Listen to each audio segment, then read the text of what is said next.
Hi, everyone. Thank you so much for joining us again this week for our stories. And it's a series that we are putting out on YouTube with individuals in the community of one chair at a time. And my name is Tiffany, and I am here with Quentin and his mom, Jenny. Jenny, and his dad, Dawn. Don. And we are just going to hear a little bit about Quentin's story today. So, start from the beginning. I want to know who you were before your injury. Tell me all about you. Tell me how old you Before were when you had your injury, and then let's go back maybe a year or two before that. I was 16 whenever I had my accident. Okay. Before my accident, they called me freak of nature. I was in football, wrestling, and track. I played about every position you could on offense besides offensive line, and I was in everything sports Every sport. and self-taught gymnast since he taught us how to do our first backflip whenever we were about 8 years old. We were scared to do one, and he was like, "All right, let me show you how easy it is." He got out there and did it Dad. himself. That's him blaming me for this. Okay, No, it's Dad. not. But whenever I was going into the accident, I was sophomore year of high school. So my half brother Cade had came down.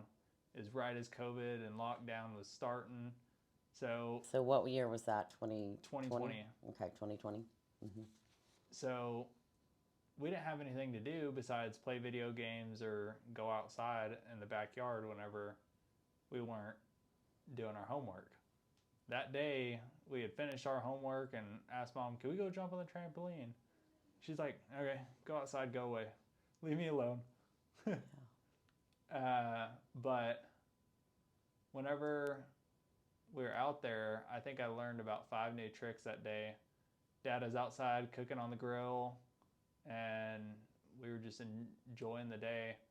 I called my half brothers and I was like, or my stepbrothers, and I was like, "Hey, should I go for my triple front flip?" Because I had been practicing it, and they were like, "No, you should wait." But the dumb, eager side of me was like, "You should go for it. Let's do You it. just send it." Oh, wow. Yeah, I guess I was jumping too high or spun too fast. And in the middle of that flip, something told me to release. Yeah, don't listen to that. I untucked and I slammed on the top of my head, dislocating C4 and C5 in the base of my skull. I blacked out for a second and just everything was numb besides my face. I was laying on the mat looking up at the sky. Everything was numb except for my face. And I'm like, that's weird. I thought it was a stinger. You know, whenever you hit your elbow, everything goes numb for a second in your arm. So I tried to get up, and I'm like, I can't move. Tried it again. I gave it a second before Cade got on, and I was like, I can't move. I told him, I was like, go get Dad, go get Mom. I can't move. So, was he on the trampoline with you, or? So we were Not taking yet. turns on and off the trampoline. So I'd do a couple tricks, and then he would. He ran inside. I'm sitting there trying to move everything I could to get up. I'm just like, what is going on? And they all ran outside, and I'm trying to move everything that I can, and my arms are sitting there flopping back and forth. And she comes out and she's like, "What happened?" I'm like, "I hit my head. I can't feel anything. I can't move anything." She goes, "You're moving your arms," and I'm like, "I can't feel it." It was weird. His arms were just like hovering above the trampoline, and he kept saying he couldn't move. And I'm like, you are moving. But I knew it was something different. Like a spasm or something moving them, but he wasn't moving them. Yeah, and Dad had like right before this had actually went inside to go use the bathroom, so he came out just a little bit after all that they did, and he was coming outside to come see what had happened. He got up on the trampoline and was about to pick me up, and Mom stopped him. And it's like, what if something serious happened? Like, what if he broke something? And from that point until I got in the ambulances, to me now still it's very much a blur. I don't even remember them cutting off the shirt or taking down the net. Like, they did all that, and I'm just wondering how the heck this happened. Right. But Did panic set in no, for you, or were you still just kind of like, well, okay? I was just stunned. I'm sitting there Let's see still what's trying happening. to move anything I could. Yeah. I'm like, what the heck is going on? Mm-hmm. And whenever they got me into the ambulance, and I had no pain up until the ride to the hospital. And so on the way to the hospital, my body was like, it's okay, just shut your eyes, take a nap. And something was telling me, no, don't close your eyes, keep them open. And it felt like 1,000 knives were being stabbed into my shoulders, not my neck whatsoever, but just in my shoulders. It was just a blunt pain in my shoulders. And I felt like I was kind of like slipping in and out of consciousness a little bit. Like I was just, it's super blurry in some spots. And all I remember is them getting me on the table and taking the scans and stuff. And I remember Dad telling me, he's like, I want you to count down from 100, okay? You're going to be okay. I think I got to like 97. I was out. Really? I was out like a light. Really? That wasn't me. That was your other dad. Oh, my dunkle. I wasn't. My dunkle That was a Dwayne. doctor. Yeah, that was a doctor. But Oh. yeah, Well, I thought it was Dad.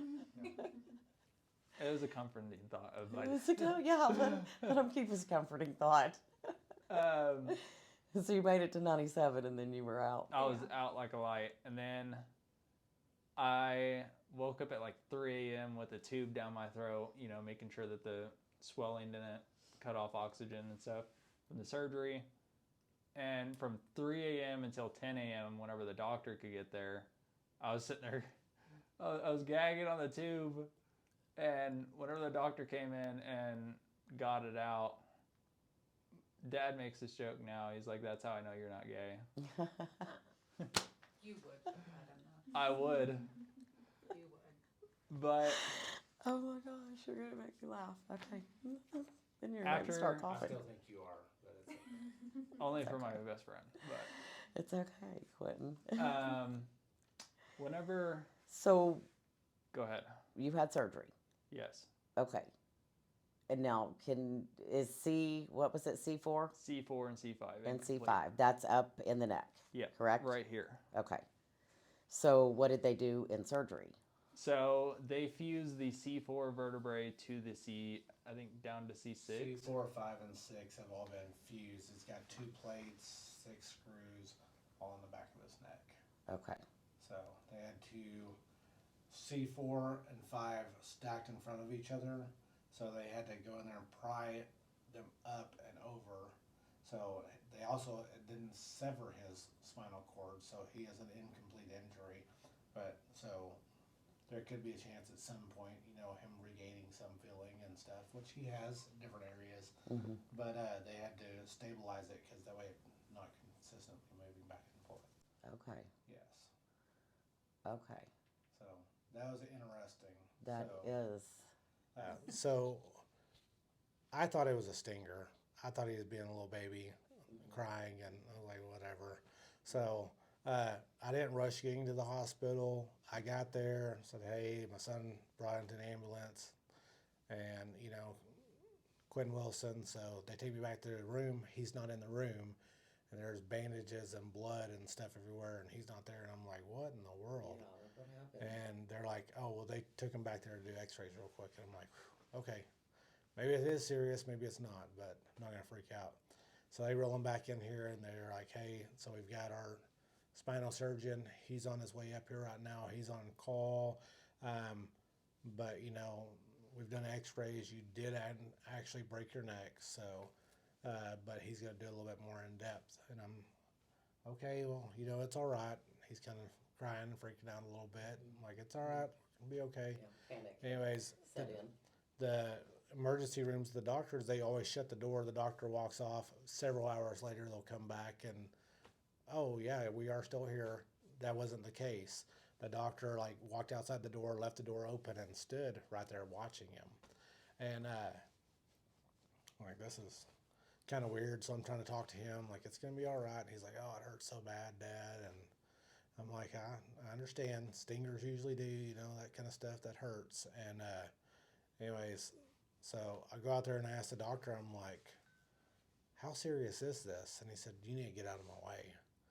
And I'm like, okay, like, how serious is this? And he's like, you need to get out of my way. I need to keep an eye on him. He said, this is life or death. Like, usually someone with this high of an injury either dies or ends up on a ventilator for the rest of their life. You need to get out of my way. So, hairs on my arms just stood up. Yeah. Oh my gosh. So Wow. I'm like, okay, that's a little bit more serious than what I thought. Right. Anyways, And 15. Of course, how were you to know? I mean, Right. you know. Yeah. Surgeon comes in like 15 minutes later and they hand me a paperwork and they're like, we need to take him back for surgery. You need to sign this. What is it? Sign the paperwork. Okay. So I sign it. They take him off and nothing. This is like 7, 8 o'clock at night. Nothing till 3 o'clock in the morning. He's finally out of surgery, gagging on the tube. So anesthesia wore off and he's all night. He's not talking though. Yeah. Mind you, it's COVID, so like he couldn't even ride with him in the ambulance. We couldn't go up there. Like he was the one that stayed with him while he was in the hospital. So y'all couldn't And- ride the ambulance with him. No, I couldn't ride the ambulance. I was the only one allowed to go visit him. So it was a little bit tougher because, That's terrifying. you know, we've known of some people and they're like, oh, well, you know, we got to go see him at the hospital. He didn't get any visitors. He was alone and with me. And, you know, that's it. So he got to know the nurses.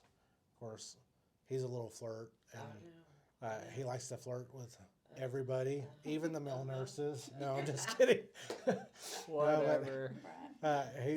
He was a politician then, so you know he would flirt and talk and everything, and it was me, his connection to the outside world. So we started doing kind of a video journal and you know, kind of updating. Idea.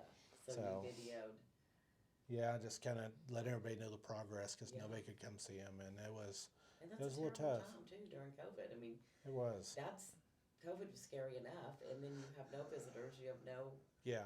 So whenever I got to come home and change and shower, it was literally I would come in the garage, shut the garage, Lysol myself down, strip down, go in, go straight into the shower, and then come out and could greet my family. And then, you know, before I'd go back up to the hospital, is that in reverse? I would go shower out, decontaminate, go back up there. And now I feel like an idiot for doing it. But, I mean, Well, better nobody safe than knew. sorry, Yeah, yes. nobody knew. You had little information on anything. And, you know, go up there. And fear was all over the news stations. Oh, yeah. So yeah, I mean, you did what you needed to do. Yes. So we had Wow.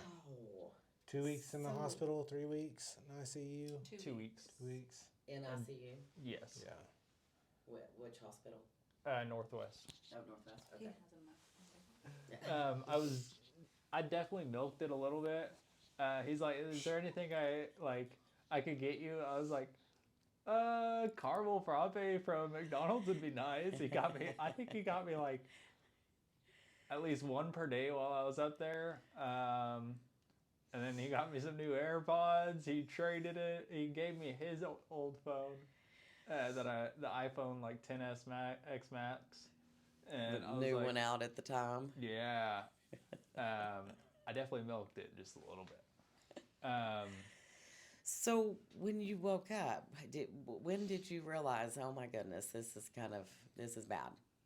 Well, This is life changing, or did you? Because you were young. I mean, I know it felt, 16 doesn't feel young, but you're still. you know those big old weighted blankets? As soon as I woke up, it felt like a 400-pound weighted blanket was just laid over my body. The only thing I could feel was my head. I was just like, what is going on? Yeah. And I think Dad asked me, he's like, do you want me to give it to you straight, son? And I was like, yeah. And he's like, you may never be able to walk again. Wow. Yeah. Now that's some life-changing news.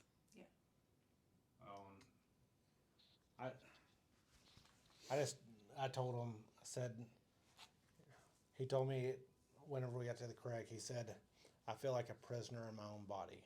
I'm telling it to move and it won't do it. And we cried a little bit together, and I said, well, here's the deal, son. You can get sad about it, you can get mad about it, it doesn't change the situation. Depression is a lot heavier than what this injury is. If God brought us to it, he's going to bring us through it. So this happened for a reason, and it may not even be for you.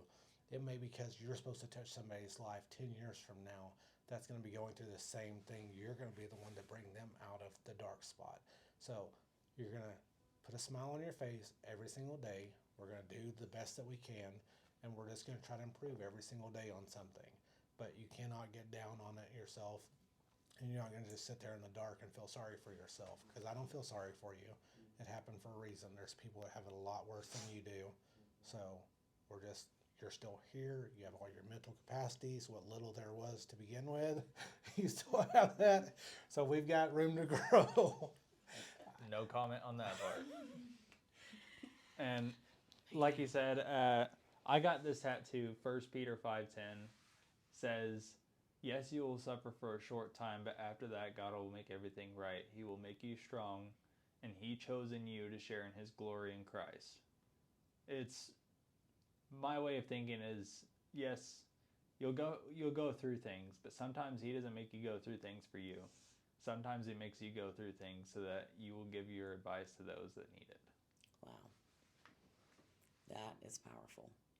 And then your this dad one. about made me cry. Now you're going to make me cry. This That's one powerful. Because a definitely lot of got people us. don't think that. A lot of people initially do not think that. They go into the poor, pitiful me, the darkness. He didn't initially think that.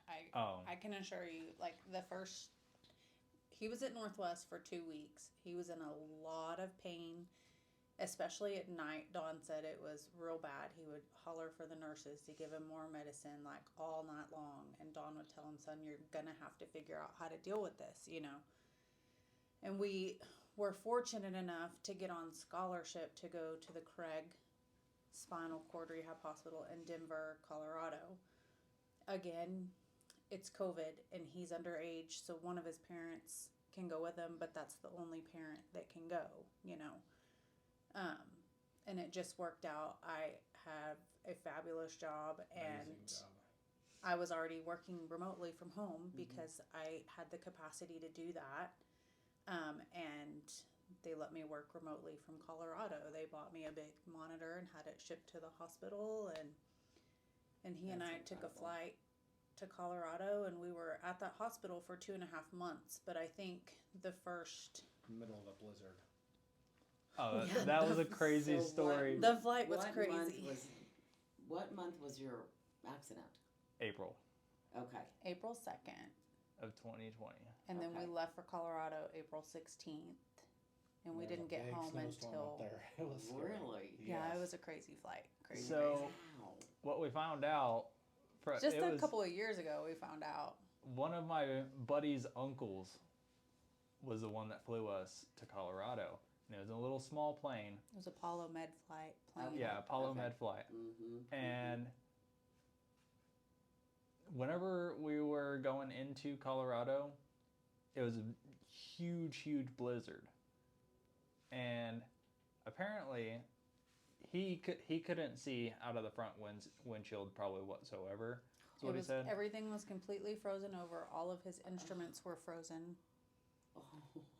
And it was The literally autopilot was like frozen. an act of God that we dropped right out of the clouds onto the runway. He said he's never been more nervous that he wasn't going to land a plane in his life. About God's hand And all over this. He didn't tell us Wow. that until a couple years ago.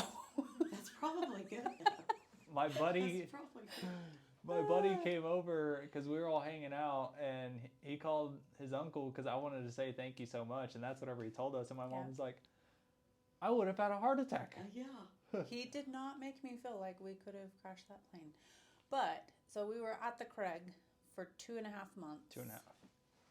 And I would say it took at least a month for Quentin to accept that this was life now. He got on a schedule to do physical therapies and occupational therapies, and in the beginning it was really hard to push him to do anything. Like any little bit of pain, he just wanted to go back to the room, and that's when he was getting really depressed, like trying to come to terms with the fact that he didn't want this to be life, you know.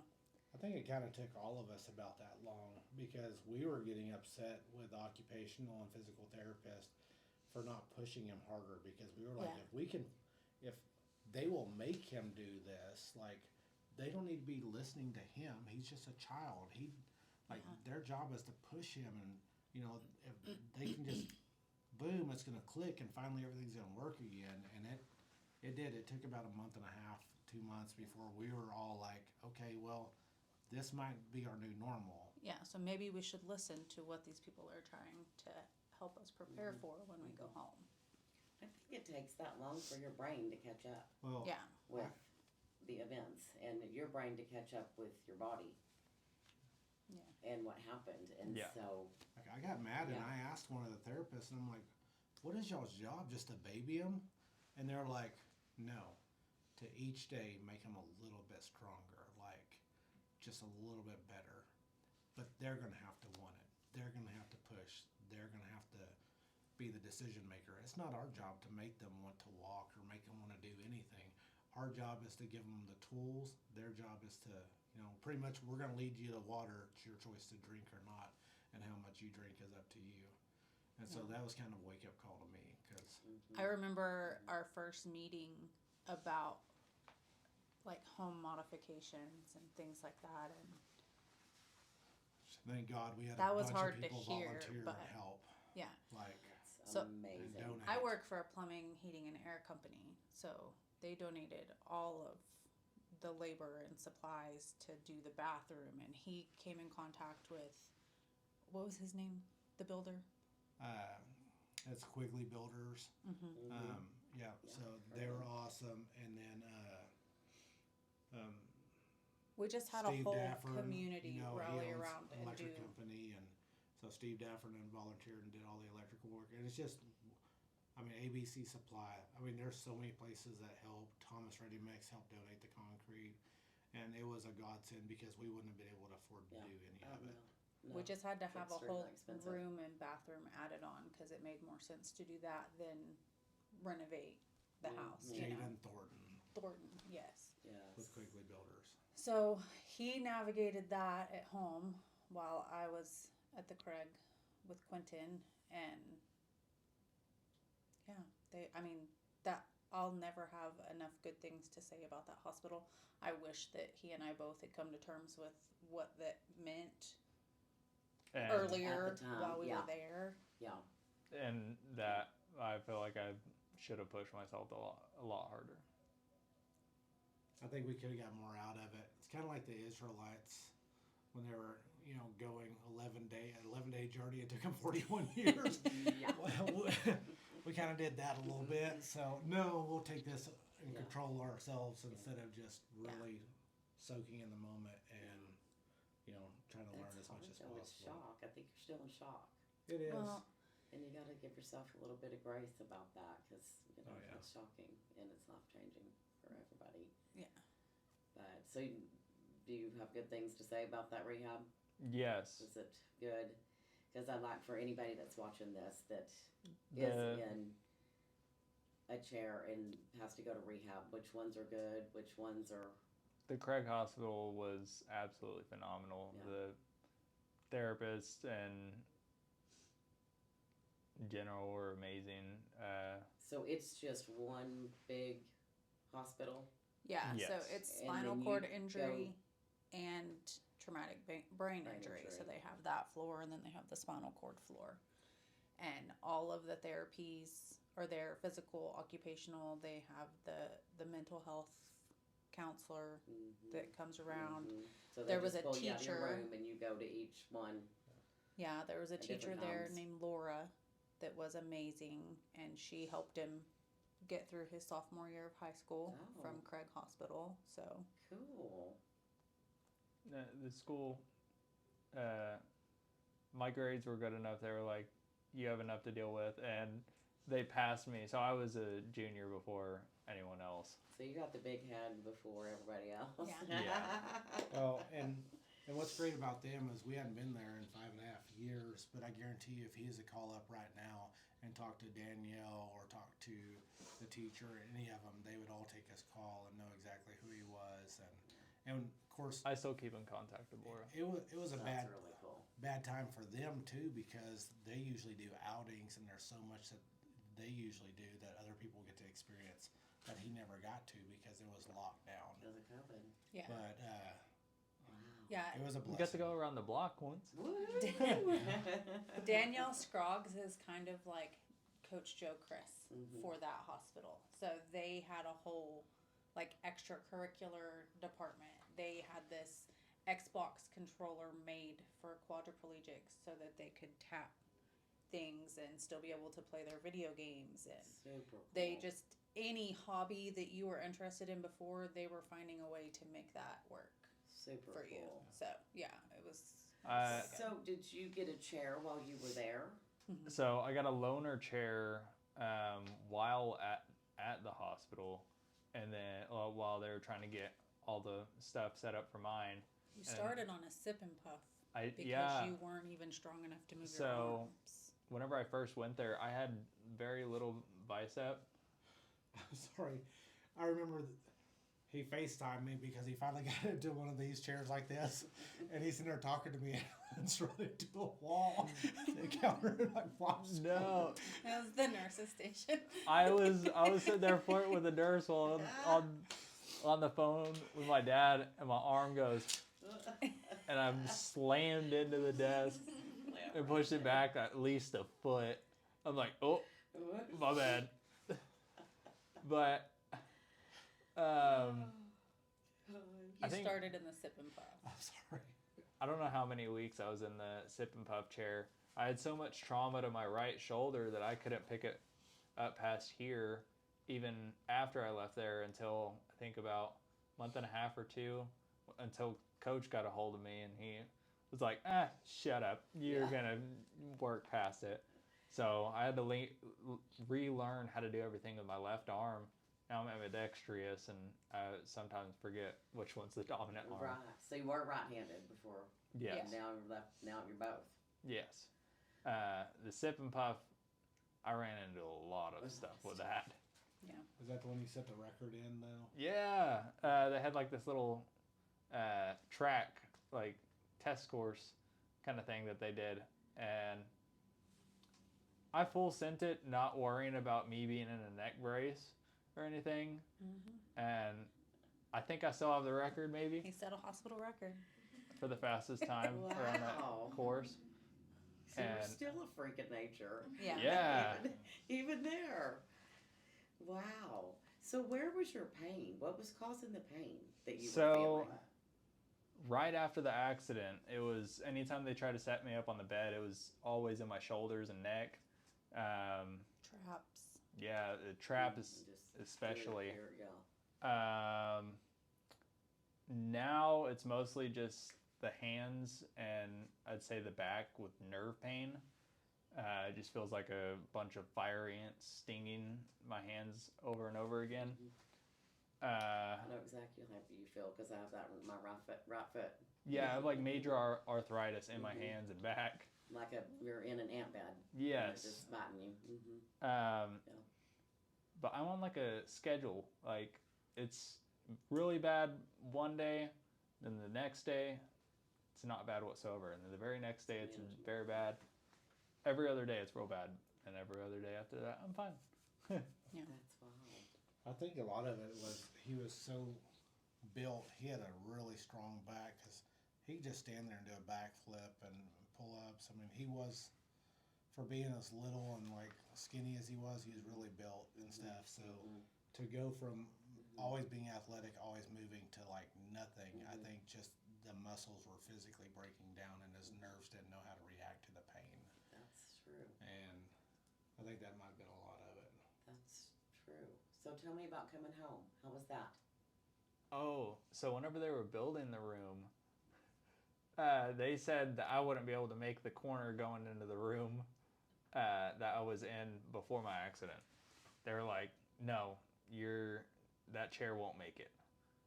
So whenever I first got home, it was a weekend, I think, and I was like, Well, the addition wasn't done yet. yeah, when the we got addition home. wasn't completely done. So you were in the living room for a little bit, Yeah. and then So that on the weekend, I was like, "Hey, Mom, what if I try to make that turn?" She's like, "You can try. I don't know if you'll be able to make it." I made it, and she was like, "You gotta stay out of there whenever they're here. Like, either be outside or something. Like, you can't go in there whenever they're here, because." All of our walls show signs of everywhere he's been. I bet they do. yeah, He's there's taking out plenty of door jams. there's and not a stuff. corner in the house that isn't missing paint. My other chair was like, probably say a little bit skinnier and a little bit shorter. So I'm still trying to get used to this one. I hit quite a bit. Yeah. It's been 5 years. They get a new electric wheelchair every 5 years. You still have to fight insurance for it and I was prove gonna that they say. need it. But Mm-hmm. his first chair was definitely broken down. So we were thankful when he finally got approved for this one. Yeah, worn out. So that one's fairly new. Yeah. Yes, I think I got it back in June or July. In the summer. I think it was July. I think you were due for it in July. I don't think you got it until like November because Medicaid Yeah. wanted to fight. Yeah. Yeah, it was a long time Entire after time. you were due for it. That's so frustrating too. It is.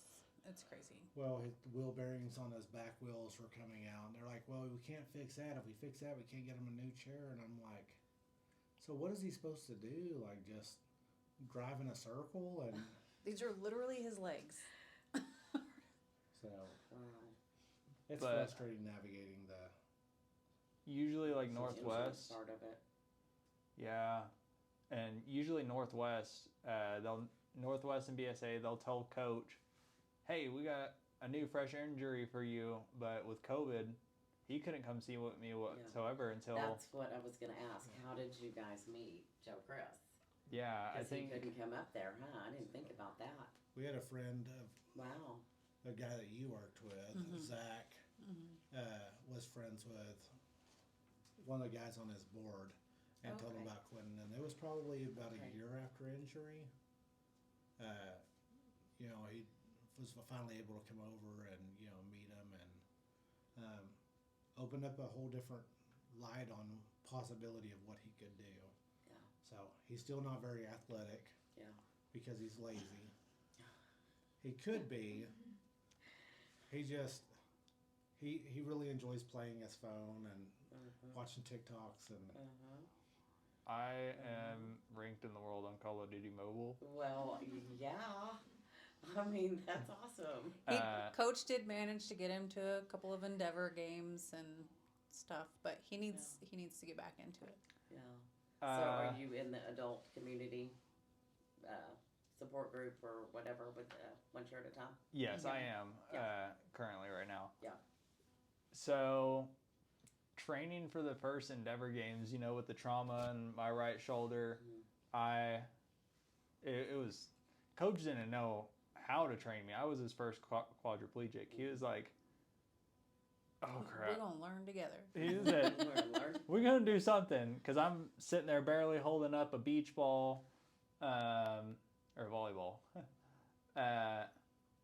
But I did the first Paralympics I did was in 2021.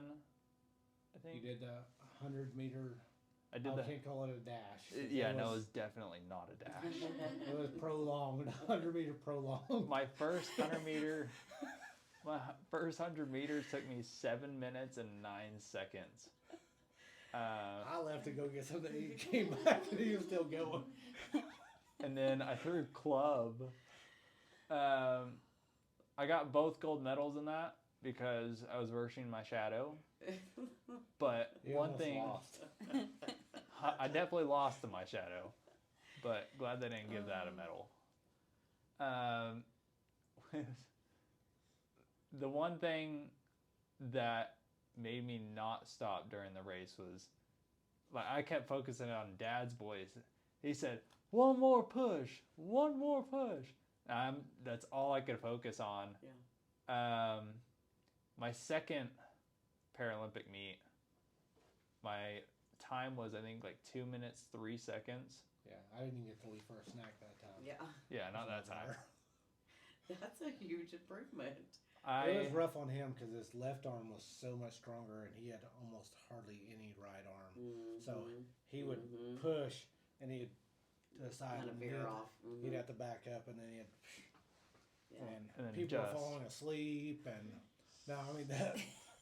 The crowds were cheering for him. They really pushed him. You guys make me laugh.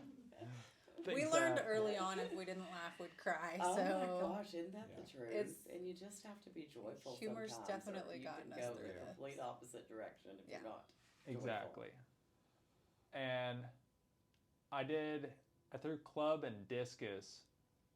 I have I think 17 and under and 20 and under national records for the Slowest discus.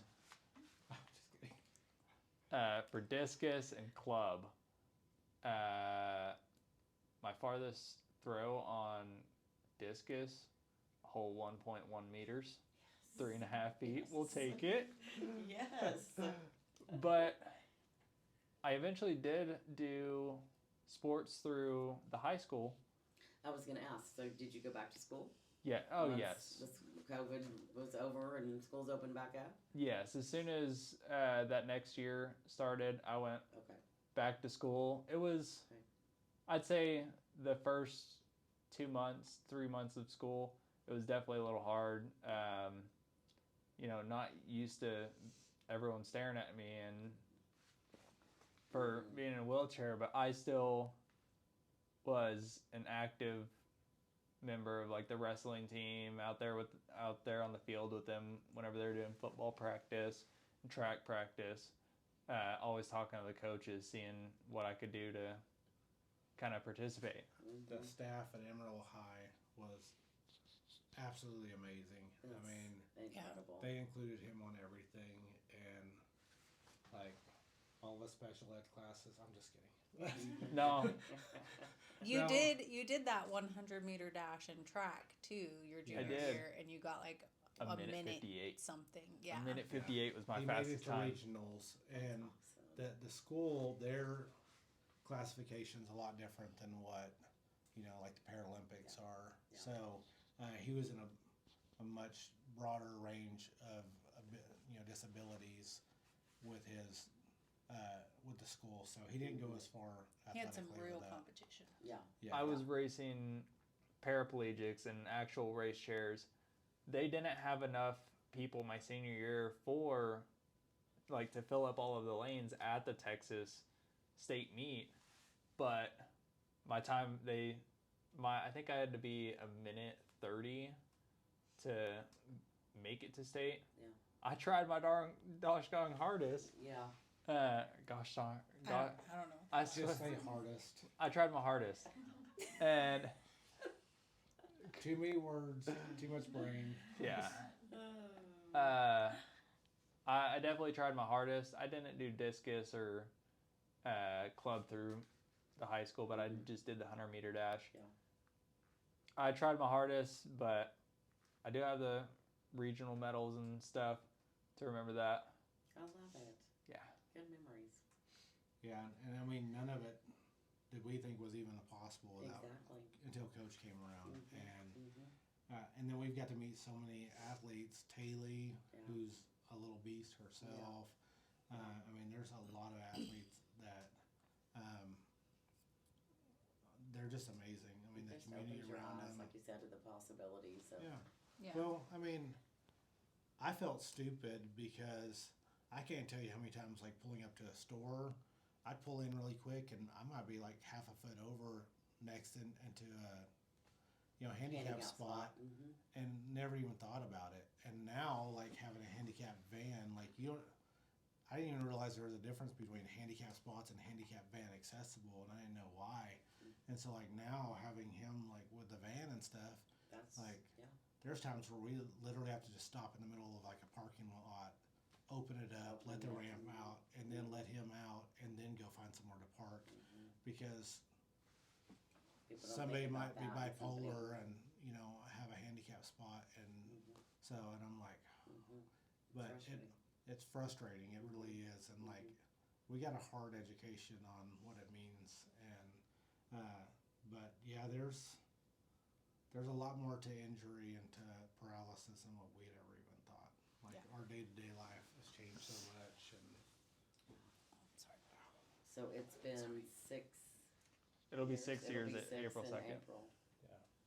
Coming up on it. Wow. What's funny is like, he is in his 4th year as a freshman or sophomore in college. I was going to ask, I knew you said you were in college, at Emerald College. kind of flunked out at WT because I was just unmotivated. First semester at Emerald College, I think I made a B, a C, a D, and an F. And Dad is like, he got a few semesters of academic suspension, and then got back on track after a little bit of threatening. Just a little bit. Just a little bit of threatening. Yeah. I'd tell him, like, either you get it together or you're going to be in a group home somewhere or an old folks home because, as a parent, you want your child to have a family. You want your child a family of their own, a home of their own. You want to be able to go visit them and see their accomplishments. And I'm like, I'm not going to have a loser staying at the house that just plays video games all the time. And this isn't grandma's boy. Like I understand you have a setback physically, but you have a brain that actually works, and you have a free ride to college. So if you do not take advantage of this, then I don't want you anywhere around me.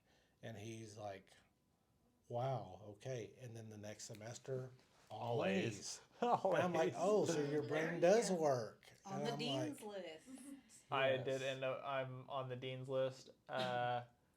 But now I'm a loser that plays video games at home and goes to college. Whoa. So, but One of these days he's going to pick a major and stick with it and actually graduate That's what college. I was going to say. What's your passion? What are you going to get your degree in? I started out in biology because I wanted to be a neurologist, found out that's not it. Went to Emerald College. I started at general studies and I was like, I really like video games. I would love to design video games. Found out that's not it. And now I'm back in general studies. I'm just going to finish it out at Emerald College at general studies. I have 2 more semesters. But I would love to see him be a teacher or coach or counselor. He is great at talking with people. He'd be a great politician. Seriously are. You would be a great politician. You seriously are. You speak very well. You're very joyful. You truly are. You are a motivational speaker or something. I can totally see it. Yeah. I can He has see it. a lot of positives in his life. Life is tough. There are times, especially with everything physically, that we have to do just for his, daily cleanliness and everything. But he always has a positive attitude. He has a positive outlook. He doesn't get down. He makes me very proud because he is a gentleman still for the most part. In public. In public. He is very smart. He is kind. He reaches out to people that he knows are struggling, and he does put a lot of effort into caring for others. And a lot of people with the same injury wouldn't be as thoughtful of that. So I am very proud of him, and I do think he'd be an excellent coach. Or, look at what Coach Joe Chris is able to do with people, and he could be sitting around and feeling sorry for himself, or he could be like, you know what, I earned this because I'm in the military. I'm just going to worry about myself, and everything that he does is to impact other people. Yeah. And it's He's very, very selfless. so. Gives and gives. Yeah. I really want Quentin to see that, because that's something that should be emulated and followed after. And there's a lot of people in this area of the world that Joe Chris has affected. He probably didn't even know, to the extent that. But I mean, he changed our entire life. Yeah. And so I would love to see Quentin emulate that and to be able to go down that road. I can totally see that. Yeah. I really can. Maybe. No. Okay, so I'm asking everybody if you, and I'll ask y'all too, I want everybody to give me one word about Joe Chris. One word that describes Joe Chris.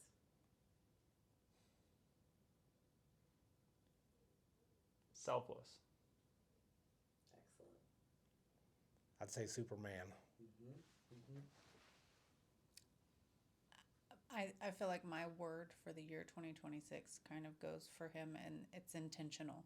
He has intent behind everything that he does. All of those in one, but intentional. Yeah. I love it. Just selfless. Yeah. He just He's just a good dude. he is. Just a good dude all the way around. I mean, One of my favorite. a heart the size of Texas. Mm-hmm. Yeah. Mm-hmm. Literally, Mm-hmm. no reason to help anybody, but does it just time and time again, and spends every waking moment thinking about how to impact other people. Yeah. So, I wish I could be more like him. But also, if he knows you well, like he's known me, all of my accident, you better hope that he hasn't has drank his energy drink for the day, because it helps calm him down. Kendra knows. The energy drink helps. He'll throw hands at you, but as soon as he gets an energy drink, he'll calm right down. He's a good That's smack like Betty talker. White and her Snickers. Once Yeah. she gets Yeah. her Snickers. The fact that we found somebody that would call Quentin out Yeah. on his It's huge. Crybaby-ness. yeah, and Yeah. told him, suck it up. This is life now, and you're gonna make the best of it. And it's just been life changing. We were like, thank God, because I was so upset with all the PTs and OTs, which they're doing the best that they can, but they have limits. Their job's not to try to get your hopes up or anything like that. And coach is like, I don't feel sorry for you, bro.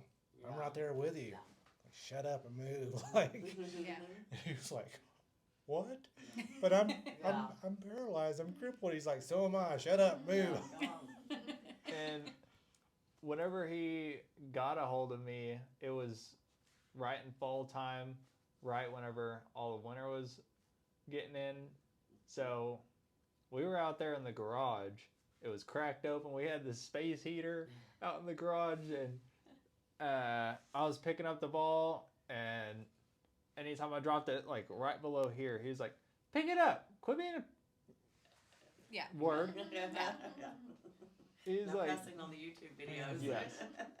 He's like, quit being a crybaby, pick it up. Yeah. I was like, okay, fine. And yeah, he'd definitely call you out on your crap. So, if anybody is in your position and has an accident and they are paralyzed, what would you want to tell them? If they are just fresh from their accident, what would you want to tell them? Some encouragement. Yes, you'll have your down days, but if you turn to the Lord, just like in Isaiah chapter 40,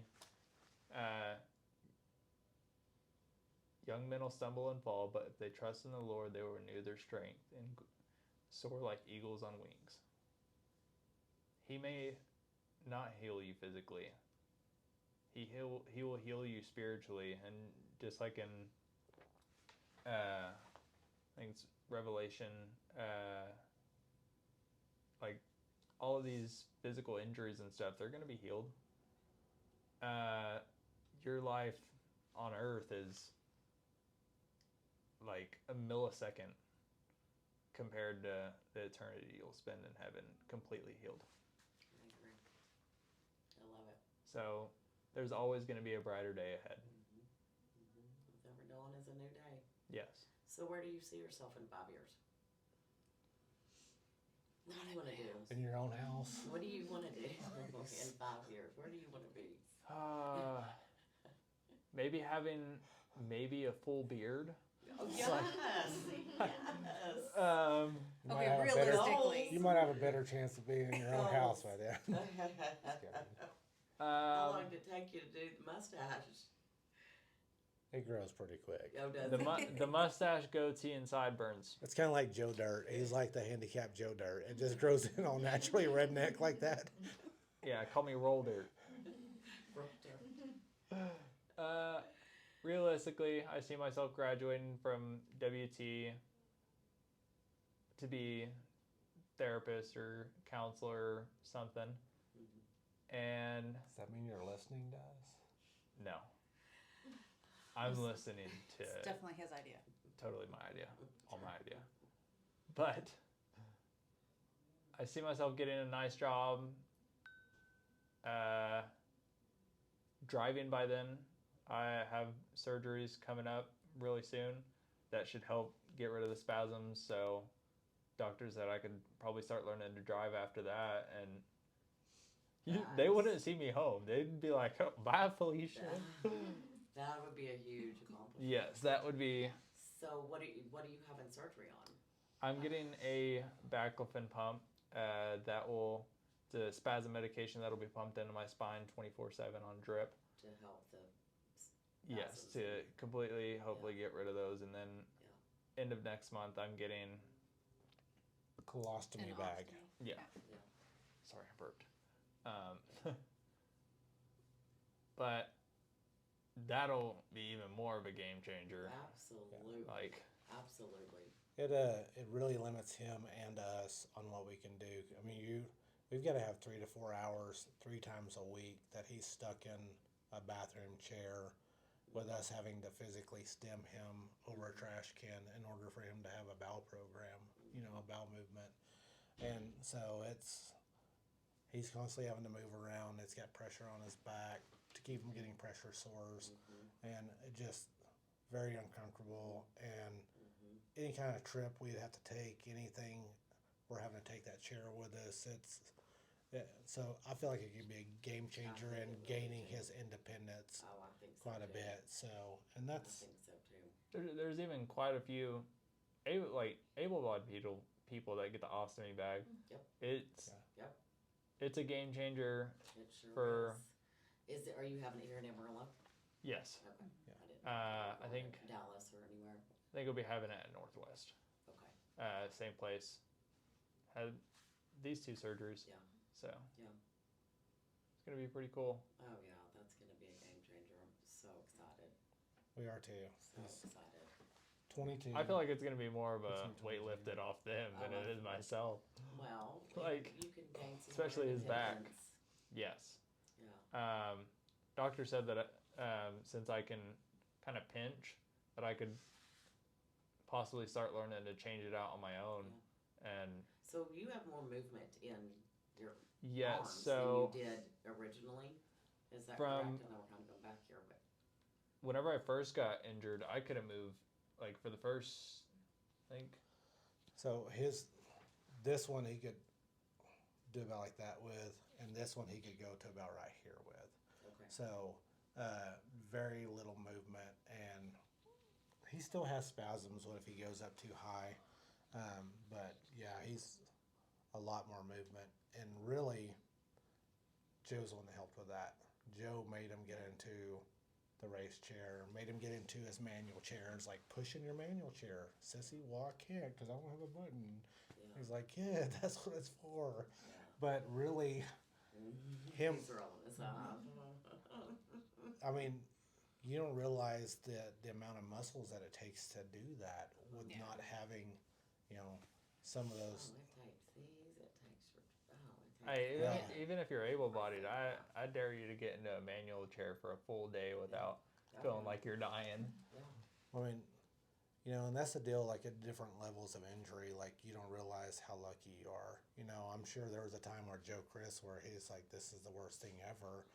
And like you look at him and he doesn't have a lift on his chair or anything. He got a big old giant truck and he just jumps up there, grabs it, throws himself up there, you know, and you know, it's crazy to me. And then, you know, like Quentin, you know, he has no finger dexterity, but yet he plays all these games on his phone with his pinkies and stuff, and you know, just being able to adapt. And you know, he talks to a young kid that's in the UK that is literally bedridden and does everything, like even talking through a He little uses his push chin to button. type. He can't move from here down, and I the only thing I complain about my injury is like, you know, the usual nerve pain is driving me crazy, but Yeah, it'll make you crazy. I don't. And you don't have a trach. Yeah, Yeah. like No, I don't. I think, yeah. I'm You gotta count blessed to the have the life I blessings. have. Yeah, all those little blessings add up. And whenever I was first pushing in the manual chair with the whole right shoulder, I was sitting there practically trying to throw my shoulder out with every single push. Dad was like, you need to straighten that up, man. I'm like, but it's easier this way. But yeah, I mean, you know, even this movement right here, because of the spinal cord injury, he can't even do that. So like he would push, and it was the backside of his hand, you know, and so it's just, even though he's able to get movement, it's still not the same movement because you don't have the muscles and stuff.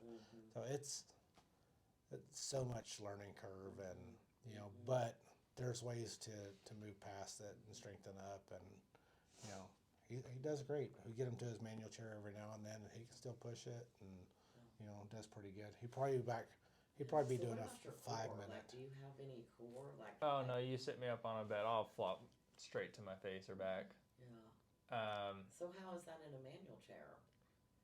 So I have a backrest that goes to about right here, Okay. Okay. behind me. Okay. Not like Kendra's little lower. No. Yeah. So it kind of And it wraps around tilts my him back sides. a little bit. So okay. It kind of wraps around my sides like this, just a small bit. Yeah. And then we usually have a strap that goes all the way around, Yeah, just to keep you up. yes. So his isn't push out here; it's grab from behind and try to pull, because he does have pull power. He just doesn't have any triceps. These little Yeah. twigs right here. I don't have very much But push. he does have some pretty good pull. I'm Yeah. just impressed with the tattoo that they fit over on there. I think that's awesome. That was my. I think it's awesome. Oh, you messing with me about my skinny arms, just like them. I love it. No, I love it. It I is love it. it is an awesome tattoo. It truly is. I feel like it's my job as his dad to bully him all the time and keep him.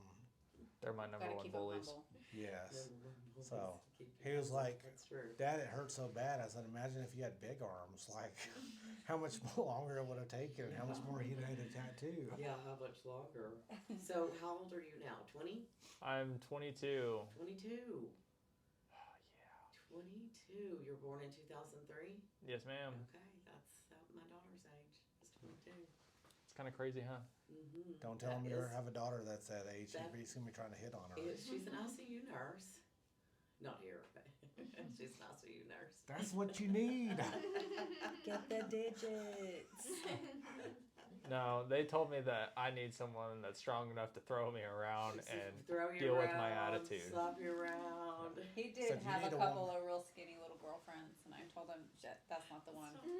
She's not Yeah, the one. like right after meeting them You too. need one that's built like a man. So they can pick you up and toss you. Oh, that's great. And they told me one time, they're like, "Do we just need to get you a mail order wife?" I didn't know what A that mail was. order bride. Mail order bride, and I didn't know what that was, and I didn't know what they said, but I was like, as long as he's rich. So.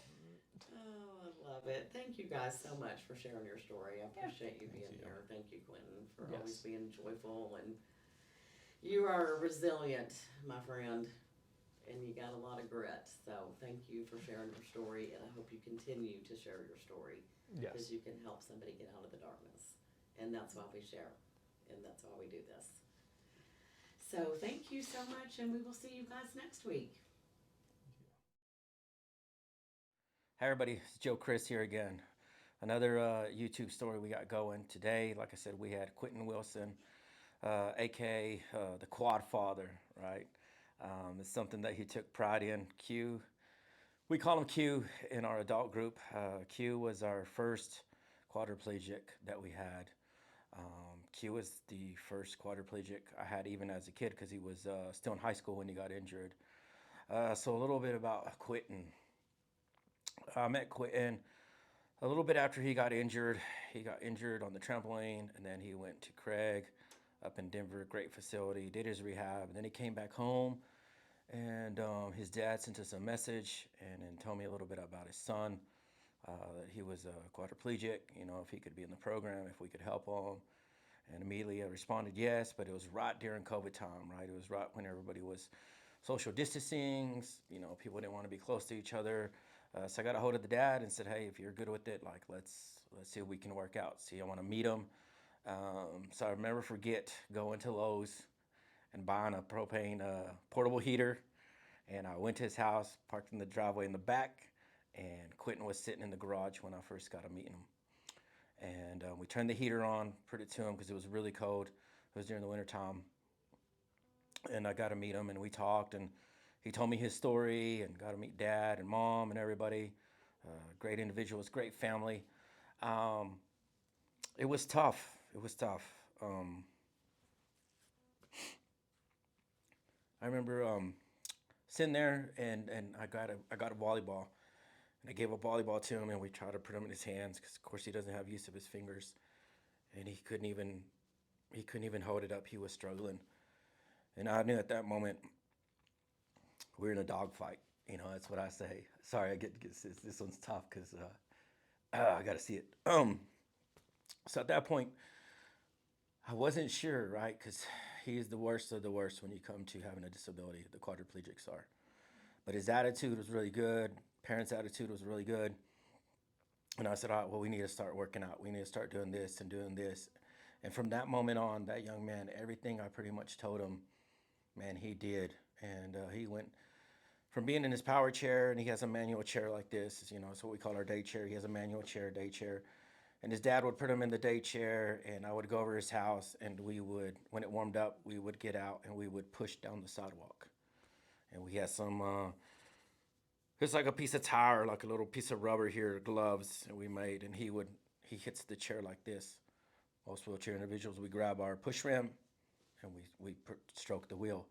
He has to hit it like this. He don't have much use of his arms. But that first time I met him, I remember leaving his house and sitting in my truck, and I was like, God, I need help. This one's going to be really, really tough, And I told Quentin, I said, I can't promise you the world. I'm not a savior. But I can tell you, if you put in the effort, I'll put in the effort, and we'll see what we can do with this. And he did. Like I said, he would get in his chair, and we could barely roll outside the house a little bit, take a right down the sidewalk, just roll a little bit. And he was struggling. And a little bit, we rode a little bit more, and then I made it a goal. We were going to roll a mile, and he could roll a mile. Then we made it a goal. He could push himself 2 miles. And then we wanted to do a 5K, and we got where he could do a 5K. That's 3.2 miles. And the young man just kept putting in the work. And he tried to do a little bit with the track team, and that didn't work out. That was very hard for him to be an eraser. And I felt really bad for him because all these other wheelchair individual kids are getting in their race chairs and doing scenic throws. And it was something he wanted to do because he was an athlete, I'd heard stories like him, like ever. Great athlete, right? Great athlete. You just hate to see them get hurt. So anyways, he just started doing Paralympic sports with us. He went to Endeavor Games and through club because he's a quad. So our quads, when they do seated throws, they throw it, looks like a little baseball bat. Little wooden bat, and they throw it, put it between their fingers, and they launch it. So we call it the club. So he did that, I think, 2 years, and competed a little bit. And then he graduated, and he went up to WT and then to AC. And just over the years, it's been a blessing because I always tell our adults and people I meet, and even myself personally, Because people see us and see me and they'll be like, man, Joe Chris, like you're an inspiration. But I'm really not. I said, to me, I can see Quentin and I can see how much help this young man needs. Needs mom and dad to do this and do this and do this, and needs sister to do this and needs so much help. And so how can I complain when I have full use of my arms, right, and a little bit of my upper trunk. And so whenever I was, I'm around Q and I get to see him doing these things, I get so excited because I'm like, man, the young man is he's kicking butt, right? He's kicking butt. And like the rest of them, he has his ups and his downs and his ups and his downs. And to be a part of it and to be a part of his family and watch them learn, because like I said, we didn't have any other quads in our community, in our One Chair at a Time group. So mom and dad, they learned everything on their own. And so it's great to have them as a resource now. So in the future, we have future quad individuals that get hurt. That, man, we have Quentin, we have Jamie now, our adult female Jamie. Shout out to Jamie, and we can be able to help these people. And so there's a little bit about Quentin. I've got lots of stories that I could tell you guys, just like the rest, man. But that young man he's inspirational, because when you can keep your head up and go through what he does and live every day like that, that's a tough one. So shout out to you, Quentin. I'm so proud of you. And you guys stay tuned. Next week we'll have another one. So subscribe to our YouTube channel. Keep watching these, and thank you.